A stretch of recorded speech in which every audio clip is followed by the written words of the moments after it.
Well, what it is that we have just witnessed in the India versus South Africa women's ODI game at the Chinnaswamy Stadium. What a match indeed! And it was quite something to witness, folks. Remember, this will be the first time that you've seen in a women's match 4 ODIs being scored in the same game. 4 ODI 100s being scored in the same game. And believe you me when I say this match was an absolute thriller, absolute humdinger. Went down to the last moment, the last over, the last ball, and then South Africa did what they do best. And I hate saying it, but South Africa really did choke in this particular case.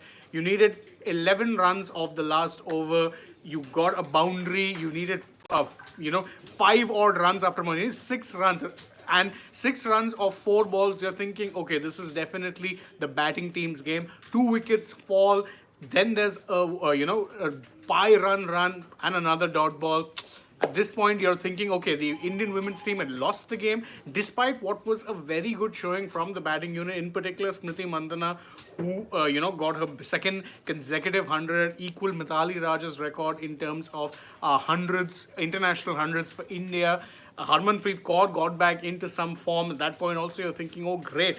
Considering the amount of runs that were set, it should have been a cakewalk, but it was credit to South Africa in that regard, anything but. You think, if you're looking at, South Africa said, if you've got a Mandana and a Harmanpreet, we raise you a Laura Woolward and a Marizanne Cap. 2 centuries, with Marizanne Cap century in particular being probably the more brutal of the two. Because again, if you're looking at how the fall of wickets went, they were 67 for 3 in the 15th over. At that point in time, the chase should have been near done and dusted. But Marizanne Cap put on an absolute exhibition of aggressive batting in ODI cricket. 114 of 94 balls, strike rate of over 120. And when she got out, again, you look at the equation, 251 in the 43rd over. It was still tough. But even after that, they got the job done. I mean, Woolward got runs, Nadine de Klerk got runs. But what happened was, the key moment really was when de Klerk got out. Because once she was dismissed, then you had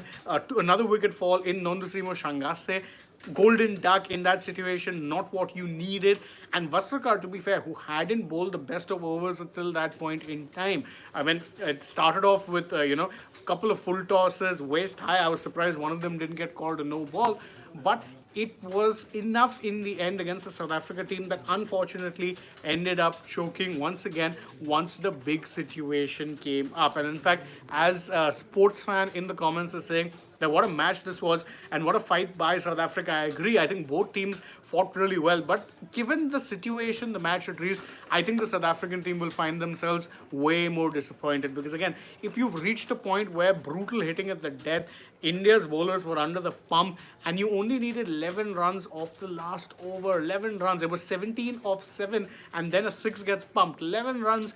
Listen, in today's day and age, you need to be finishing off the match. And South Africa couldn't. It's partly down to them, partly, in fact, down to some good bowling from the Indian team. And what this also means is that India have now sealed the 3-match ODI series. The third game will, in essence, be a dead rubber. Whether or not India make a couple of changes, hand out a few more debuts, that's yet to be seen. But don't forget, this is a full tour. There'll be 3 ODIs. It'll be followed by a one-off test, and then 3 T20Is, which we'll be keeping a close eye on because, remember, it is a T20 World Cup year for the women's team. But that's it from this particular live stream. Thank you guys so much for joining us. And remember to always stay tuned to Sports Today. To do that, you'll have to tap the bell icon as well and subscribe if you haven't already. So do all that. Follow us on social media if you haven't already. We're on Instagram, X, and Facebook. Don't forget to download the SportsTak app as well. And if you're already on the channel, go ahead, check out some other videos we've done as well. For now, from my side, it's goodbye.